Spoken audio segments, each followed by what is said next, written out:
በስመ አብ ወወልድ ወመንፈስ ቅዱስ አሃዱ አምላክ አሜን።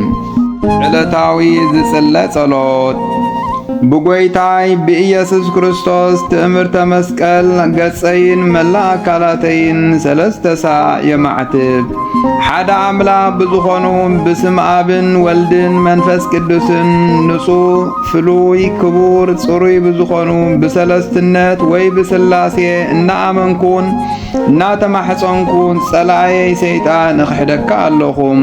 ኣብዚኣም ኣብ ቅድሚ ቅድስት ቤተ ክርስቲያን ደው ኢለ እኽሕደካ ኣለኹ።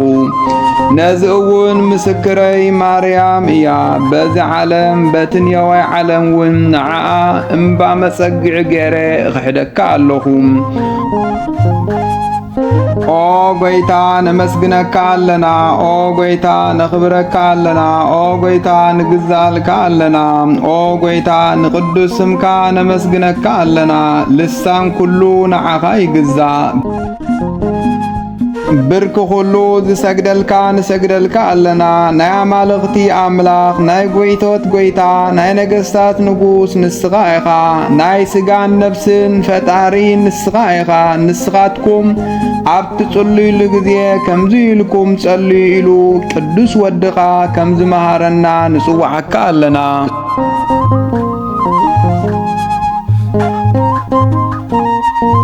ኣብ ሰማይ ትነብር ኣቦና ስምካ ይቀደስ መንግሥትኻ ትምጻእ ፍቓድካ ከምቲ ኣብ ሰማይ ዝኾነ ከምኡ ድማ ኣብ ምድሪ ይኹን። ናይ ዕለት እንጀራና ሎሚ ሃበና። ንሕና ንዝበደሉና ይቕረ ከም እንብል ኣበሳናን በደልናን ሕደገልና። ካብ ኩሉ ክፉ ዘበለ ፈጺምካ ድሕነና እምበር ናብ ፈተና ኣይተእትወና። መንግሥትን ሓይልን ክብርን ንዘለዓለም ናትካ እዩ እሞ አሜን። ብናይ ቅዱስ ገብርኤል መልአክ ሰላምታ ኦ ቅድስት ድንግል ማርያም ሰላምታ ንዓኺ ይኹን። ብሓሳብኪ ድንግል ኢኺ ብስጋኺ እውን ድንግል ኢኺ እሞ ንዓኺ ሰላምታ ይግባእ። ናይ ኣሸናፊ እግዚኣብሔር ኣደ ካብ ኣንስቲ ተፈሊኺ ዝተባረኽኪ ኢኺ። ናይ ማህፀንኪ ፍረ እውን ብሩኽ እዩ እሞ ሰላምታ ንዓኺ ይግባእ። ጸጋ ዝመልአኪ ፍስሕት ደስ ይበልኪ። ሓጢኣትና ምእንቲ ክስረየልና ካብ ዝተፈተወ ወድኺ ኢየሱስ ክርስቶስ ጸሊኺ ምሕረት ለምንልና አሜን። ናይ ሃይማኖት ጸሎት ኣብ ሰማይን ኣብ ምድርን ብዘሎ ዝርአን ዘይርአን ዝፈጠረ ንኹሉ ብዝሓዘ ብሓደ ኣምላኽ እግዚኣብሔር ኣብ ንኣምን። ዓለም ከይተፈጥረ ምስኡ ህልዊ ብዝኾነ ብሓደ ጎይታ ወልደ ኣብ ኢየሱስ ክርስቶስ እውን ንኣምን። ካብ ብርሃን ዝተረኸበ ብርሃን ካብ ሓቀኛ ኣምላኽ ዝተረኸበ ኣምላኽ ዝተወልደ እምበር ዝተፈጥረ ኣይኮነን። ብመለኮቱ ምስ ኣብ ማዕረ ዝኾነ ኩሉ ብኡ ኮነ። ኣብ ሰማይን ኣብ ምድርን ዘሎ ብዘይ ብኡ ሓንቲ እኳ ዝኾነ የልዎን። ምእንታና ምእንቲ ደቂ ሰብ ምእንቲ ድሕነትናን ካብ ሰማያት ወረደ። ብግብሪ መንፈስ ቅዱስ ድማ ካብ ቅድስት ድንግል ማርያም ፍጹም ሰብ ኮነ።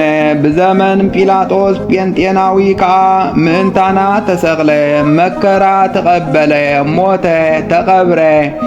ብሳልሳይ መዓልቲ ድማ ተንስአ። ከምቲ ኣብ ቅዱሳት መጻሕፍቲ ዝተጻሕፈ ብምስጋና ናብ ሰማያት ዓረገ፣ ኣብ የማን አቡኡ ተቐመጠ። ኣብ ሕያዋንን ኣብ ሙታንን ክፈርድ እውን መሊሱ ብምስጋናን ብኽብርን ክመጽእ እዩ። ንመንግሥቱ ድማ መፈጸምታ የብሉን። ጐይታን መሕየዊን ብዝኾነ ካብ ኣብ ብዝሰረጸ ብነቢያት ዝተዛረበ በመንፈስ ቅዱስ እውን ነአምን። ምስ አብን ምስ ወልድን ንሰግደሉን ነመስግኖን። ልዕሊ ኩሉ ናይ ሐዋርያት ጉባኤ ብዝኾነት በሓንቲ ቅድስት ቤተ ክርስቲያን ነአምን። ንስርየት ኃጢአት ብዝኾነት በሓንቲ ጥምቀት እውን ነአምን። ንዘለዓለም ዝመጽእ ሕይወትን ትንሣኤ ሙታንን ከኣ ተስፋ ንገብር። አሜን። አሸናፊ እግዚአብሔር ቅዱስ ቅዱስ ቅዱስ ተባሂልካ ትመስገን። ምስጋናኻውን ብሰማይን ብምድርን ዝመለ እዩ። ኦ ክርስቶስ ንዓኻ ንሰግደልካ ምስ ሰማያዊ ርሁርህ ኣቦኻ መድኃኒ ምስ ዝኾነ ምስ መንፈስ ቅዱስ ንሰግደልካ። ናብዛ ዓለም መጺኻ ኣድሒንካና ኢኻ እሞ ንሰግደልካ ኣለና። ንአብ ንወልድ ንመንፈስ ቅዱስ ሓንቲ ስግደት እሰግድ። ንአብ ንወልድ ንመንፈስ ቅዱስ ሓንቲ ስግደት እሰግድ። ንአብ ንወልድ ንመንፈስ ቅዱስ ሓንቲ ስግደት እሰግድ። ሓደ እንከለዉ ሰለስተ ሰለስተ እንከለዉ ሓደ ንዝኾኑ በአካል ሰለስተ ብመለኮት ሓደ ንዝኾኑ እሰግድ። ነዴና ንቅድስት ድንግል ማርያም እሰግድ። ንኹሉ ዓለም ንምድሓን ክብል ኢየሱስ ክርስቶስ ንዝተሰቕለሉ መስቀል እሰግድ። መስቀል ሓይልና እዩ። መስቀል ጽንዕና እዩ። መስቀል ቤዛና እዩ። መስቀል መድኃኒት ነፍስና እዩ። አይሁድ ይኽሕድዎ ንሕና ግና ነአምኖ። ዝኣመናውን ብመስቀሉ ክንድሕን ኢና ድሒናውን ኢና። ንአብ ምስጋና ይግባእ፣ ንወልድ ምስጋና ይግባእ፣ ንመንፈስ ቅዱስ ምስጋና ይግባእ። ንአብ ምስጋና ይግባእ፣ ንወልድ ምስጋና ይግባእ፣ ንመንፈስ ቅዱስ ምስጋና ይግባእ። ንአብ ምስጋና ይግባእ፣ ንወልድ ምስጋና ይግባእ፣ ንመንፈስ ቅዱስ ምስጋና ይግባእ። አምላኽ ንዝወለደት ንአዴና ቅድስት ድንግል ማርያም ምስጋና ይግባእ። ኢየሱስ ክርስቶስ ንዝተሰቕለሉ መስቀል ምስጋና ይግባእ። ክርስቶስ ብምሕረቱ ንኽዝክረና ኣብ ዳግማይ ምጽኣቱ ንኸየሕፍረና ስሙ ንምስጋን ከንቀሐና ንዕኡ ብምምላኽ ንኸጽንዓና አዴና ማርያም ጸሎትና አዕርግልና ኃጢአትና ዝተስሪልና ኣብ ቅድሚ መንበር ጐይታና ጸሎትና ይዕርግልና። ነዚ ሕብስት ንዘብላዓና ነዚ ጽዋእውን ንዘስተየና ምግብናን ክዳንና ንዘዳለወልና ኃጢአትና ሁሉ ንዝተዓገሰና ቅዱስ ሥጋኡ ክቡር ደሙ ዝሃበና ክሳዕ እዛ ሰዓት እዚያ ንዘብጽሐና ንልዑል እግዚአብሔር ፍጹም ምስጋና ይግባእ። ንወላዲቱ ድንግልውን ምስጋና ይግባእ። ክቡር መስቀሉ ምስጋና ይግባእ። ስም እግዚአብሔር ፍጹም ንኽምስገን ዘውትር በብግዚኡን በብሰዓቱን ምስጋና ይግባእ። ሰላም ንዓኺ ይኹን እናበልና ንሰግደልኪ ኣለና። አዴና ማርያም ንልምነካ ኣለና። ካብ ሃዳናይ አራዊት ከድሕነና ምእንቲ ሃና ኣዴኺ ምእንቲ ኢያቄም ኣቦኺ ኢልኪ ድንግል ንማሕበርና ሎሚ ባርኽልና። ንኣምላኽ ብድንግልና ዝወለደት ናይ አዴና ማርያም ጸሎት።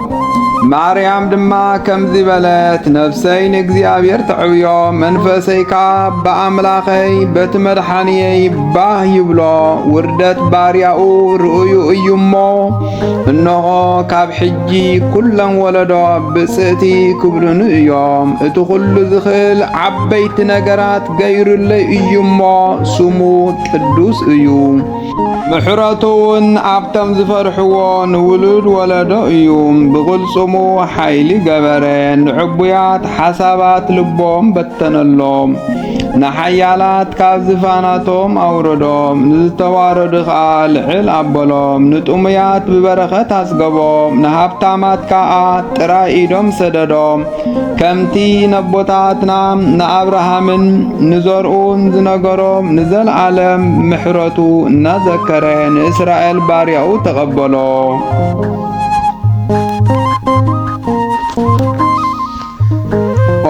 እግዝእትየ ፍትህኒ እማ አሶሩ ለሰይጣን እሙ ለመድህን ወለተ ብርሃን ባርክኒ ቀድስኒ ወአንጽህኒ በከመ ባረክዮ ለቅዱስ ኤፍሬም ፍቁርሺ በረከተ ፍቁር ወልድሺ ወአብሁ ወመንፈስ ቅዱስ ይድር በላዕሌ ወላዕለ ኩሎም ሕዝበ ክርስቲያን ለዓለመ ዓለም። ቅዱስ ኤፍሬም ዝደረሶ ውዳሴ ማርያም ናይ ሐሙስ ዝጽለየ ንኣምላኽ ዝወለደት ናይ ኣዴና ድንግል ማርያም ምስጋና ረኽሰት ዘይብላ ድንግል ማርያም ሙሴ ኣብ በረኻ ብነደ እሳት ጫፋ ከይተቓጸለ ዝረኣያ እስ ትመስል ናይ ኣብ ቃል ካብኣ ሰብ ኮይኑ እዩ እሞ እሳተ መለኮቱ ኣየቃጸላን ድሕሪ ምውላዳ እውን ድንግልና ኣይተለወጠን በሓቂ ኣምላኽ ዝኾነ ንሱ መሲኡ ኣድሓነና ኦ ቅድስ ለምንልና ኦ ንኣምላኽ ዝወለድኪ ንኩልና ነመስግነኪ ይቕረጣኺ ንኹልና እዩ እሞ ሔዋን ዕንፀይቲ በሊዓ ብዝገበረቶ ዓመፅ ኣብ ባሕሪና ዝሓደረ ናይ ቀደም መርገም ባኣ ዝጠፍኣልና ኣምላኽ ዝወለደት ድንግል ማርያም ናይ ኩልና መመኪዒትና እያ ስለ ሔዋን ናይ ገነት ደገ ተዓጽወት ዳግማይ ከዓ ስለ ድንግል ማርያም ተኸፍተልና ካብ ዕፀ ሕይወት ንኽንበልዕ ዓደለና እዚ እውን ንዓና ብምፍታው መጺኡ ዘድሓነና ናይ ክርስቶስ ቅዱስ ስግኡን ክቡር ደሙን እዩ ነቲ ስሊኣ ድንቂ ኾይኑ ዝንገር ነዚ ምስጢር ክፈልጥ ዝከኣሎ ኣየናይ ልቡና እዩ ምዝራብ ዝኽእል ኣየናይ ልሳን እዩ ክሰምዕ ዝኽእል ኣየናይ እዝኒ እዩ ንሰብ ዝፈቱ እግዚኣብሔር ሓደ ጥራይ ዝኾነ ኣምላኽነቱ ከይተለወጠ ቅድሚ ዓለም ዝነበረ ናይ ኣብ ቃል ካብ ኣብ መጺኡ ፍልይቲ ካብ ዝኾነ ታዲሁ ሰብ ኮነ ድሕሪ ምውላዳ እውን ድንግልና ኣይተለወጠን ስለዚ እውን ንኣምላኽ ዝወለደት ከም ዝኾነት ተፈልጠት ናይ እግዚኣብሔር ናይ ጥበቡ ስፍሓት ክንደይ ጠልቕ ብጻዕርን ብቕልውላውን ብሓዘን ልቢ ንኽትወልድ ዝፈረዳ ማህፀን ናይ ሕይወት መርከቢት ኮነት ካብ ባሕሪና መርገም ከጥፍኣልና ብዘይዘሪ ወዲ ወለደትልና ስለዚ እውን ንሰብ ትፈቱም ክብሪ ንዓኻ ይግባእ ርህሩህ ናይ ሰውነትና መድሓኒት ኢኻ እናበልና ነመስግኖ ኦ ቅድስ ለምንልና ብዘይዘሪ ወዲ ንኣምላኽ ዝወለደት ድንግል ናይ ማፀና ስራ ክንደይ የደንቕ ንዮሴፍ ዝተረኣዮ መልኣኽ ካብኣ ብመንፈስ ቅዱስ ዝኸውን ናይ እግዚኣብሔር ቃል እዩ ኢሉ መስኪሩሉ እዩ እሞ ማርያም ናይዚ ሓጐስ ዕፅፊ ዝኾነ ንዕኡ ወለደቶ እቲ መልኣኽ ወዲ ክትወልዲ ኢኺ ስሙ እውን ኣማኑኤል ክበሃል እዩ ትርጉሙ እውን እግዚአብሔር ምሳና ማለት እዩ ዳግማይ ንወገናቱ ካብ ሓጢአቶም ዘድሕኖም ኢየሱስ ክበሃል እዩ በኃይሉ ንኸድሕነና ሓጢአትና እውን ንኽሰርየልና ንዘለዓለም ክብሪ ይብፅሓዮ ሰብ ዝኾነ ንዕኡ ኣምላክ ከም ዝኾነ ብዝተረድአ ነገር ፈሊጥናዮ ኢና እሞ ፍልይቲ ካብ ዝኾነ ድንግል ማርያም እዚ ናይ ኣምላኽ ምውላድ ክንደይ የደንቕ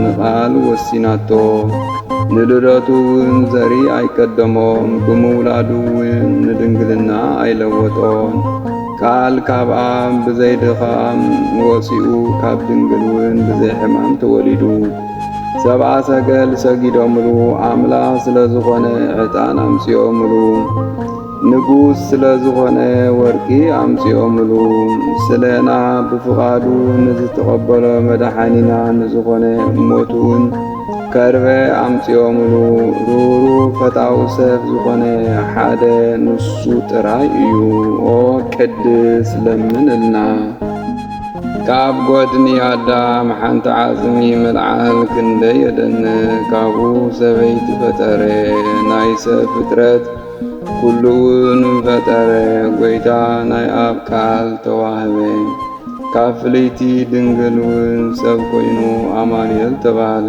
ስለዚ ኩሉ ጊዜ ንዓኣ ንለምን ካብ ዝተፈተወ ወዳ ተተዓርቐና ኣብ ቅዱሳንን ኣብ ሊቃነ ጳጳሳትን ርህርት እያ ደገ ዝሕልውሉ ወሊዳትሎም እያሞ ነነቢያት ውን ትንቢት ዝተናገሩሉ ወሊዳትሎም እያሞ ሐዋርያትን ክሳዕ አጽናፍ ዓለም ብስሙ ዝመሃሩሉ ወሊዳትሎም እያሞ ሰማዕታትን ምእመናንን ውን ዝተጋደሉሉ ናይ ጥበቡ ጸጋ ብዝሒ ዘይፍለጥ ኢየሱስ ክርስቶስ ካብኣ ተወሊዱ እዩሞ ናይ ቅረታኡ ብዝሒ መርሚርና ንድለ መጺኡ አዲሕንና እዩሞ ኦ ቅድስ ለምንልና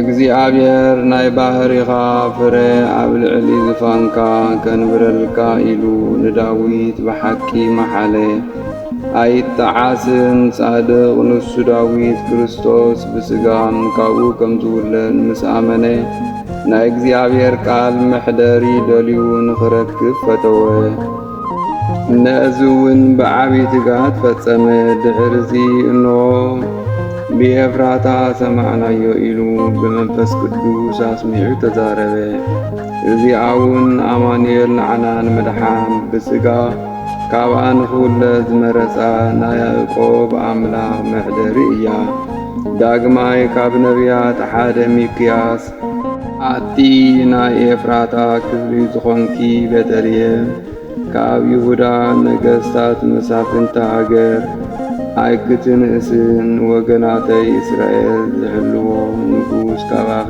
ክወፅእ እዩሞ ክሳዕ ዘለዓለም ምስ ጥሩሩ ኣቡ ምስ መንፈስ ቅዱስ ምስጋና ስለቲ ዝግብኦም ስለ ክርስቶስ ብሓደ መንፈስ ቅዱስ ትንቢት ተዛሪቡ ናይዞም ናይ ሚክያስን ናይ ዳዊትን ነገር ክንደይ ይረክኽ ኦ ቅድስ ለምንልና ንእስራኤል ዝነገሰ ዳዊት ጸላእቱ ምስ ተለዓልዎ ካብ ናይ ቤተልሔም ምንጭ ማይ ክሰቲ ፈተወ ናይ ሰራዊቱ ኣሕሩቕ ቀልጢፎም ተሲኦም ካብ ናይ ጸላእቱ ከተማ ተዋጊኦም ክሰቲ ንዝፈተዎ ኣምጽኡሉ ጻድቕ ዳዊት ግና ጨኪኖም ሰውነቶም ጽልኡ ንኹናት ንሞት ኣሕሊፎም ከም ዝሃቡ ምስ ረአየ ነቲ ማይ ኣፍሰሶ ካብኡ ናይሰተ እንድሕርዚ ንዘለዓለም ጽድቂ ኾይኑ ተቖጽረሉ ሰማዕታት ናይዚ ዓለም ጣዕሚ ብሓቂ ንዓቑ ደመውን ስለ እግዚአብሔር ኣፍሰሱ ምእንቲ መንግሥተ ሰማያት ክብሉውን መሪር ሞት ተዓገሱ ከም ብዝሒ ይቕረታኻ ይቕረ በለልና ኦ ቅድስ ለምንልና ሓደ ካብ ቅድስ ሥላሴ ወልድ ምውራድና ርእዩ ካብ ሰማያ ሰማያት ወሪዱ ባህሪኡ ትሕት ኣቢሉ መጺኡ ኣማፀን ድንግል ሓደረ ብዘይካ ኃጢአት ከማና ሰብ ኮነ ነቢያት ትንቢት ከም ዝተዛረብሉ ኣብ ቤተልሔም ተወልደ ፈጺሙ ኣድሓነና ወገናቱ ኸዓ ገበረና ኦ ቅድስ ለምንልና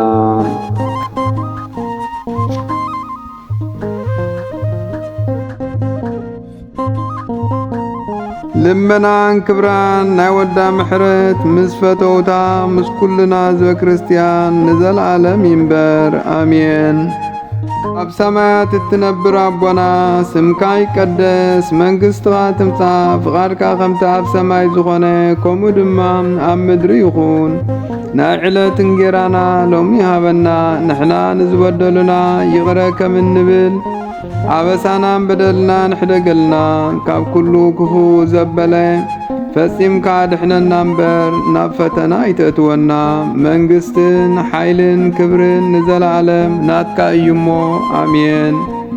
ብናይ ቅዱስ ገብርኤል መልአክ ሰላምታ ኦ ቅድስት ድንግል ማርያም ሰላምታ ንዓኺ ይኹን ብሓሳብኪ ድንግል ኢኺ ብስጋኺውን ድንግል ኢኺ እሞ ንዓኺ ሰላምታ ይግባእ ነአሸናፊ እግዚአብሔር አደ ካብ አንስቲ ተፈሊኺ ዝተባረኽኪ ኢኺ ናይ ማፀንኪ ፍረውን ብሩኽ እዩሞ ሰላምታ ንዓኺ ይግባእ ጸጋ ዝመልአኪ ፍስት ደስ ይበልኪ ኃጢአትና ምእንቲ ክስረየልና ካብ ዝተፈተወ ወድኺ ኢየሱስ ክርስቶስ ጸሊኺ ምሕረት ለምንልና። አሜን።